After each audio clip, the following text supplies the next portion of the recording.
I want to tell you that it is the goal of our life to be more like Jesus. Romans 8:29 says, but God foreknew and has actually predestined that to those that would come to believe, that he would conform them to the image of his Son. That before we were created to do something, we were created to be something. And if we are not careful, we will try to do things without being the thing.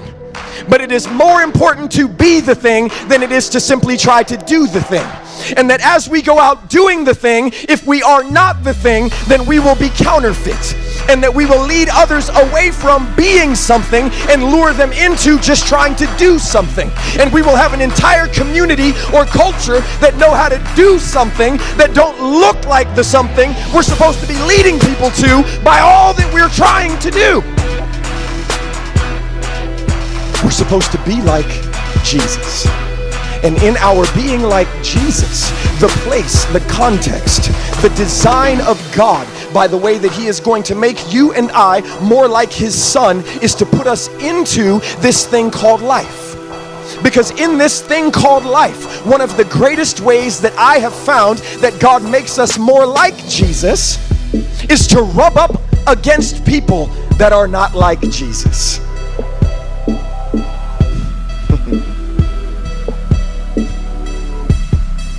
So God will take your life and he will take my life. And he will put us into situations where we have to encounter folks who are not like Jesus.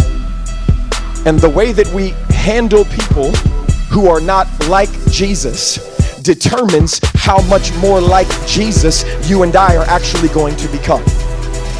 The way that we transition through the situations of life, because let me just encourage you that you and I are not exempt from hard times, that you and I are not exempt from suffering, that you and I are not exempt from extreme persecution and the hard, tragic dealings of life. But in fact, it is in these hard times of tragedy and suffering that God is able to mold us and shape us and make us more like the one who in Hebrews chapter 5 verse 7 says that with loud cries and tears he lifted his voice to the one who was able to save him.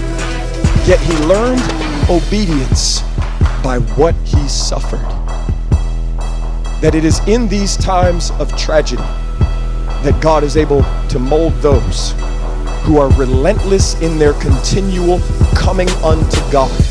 Who in times where you may not understand what is going on around you, where you may not have answers to the things happening around you, where you may not be able to describe or to define to people why so-and-so all of a sudden started flipping out on you, why this person walked away from you, why people at your job all of a sudden no longer want to bless you, why this and why that and why this and why that. But the one thing that will always guarantee our success in life is if we are relentless in our coming unto God.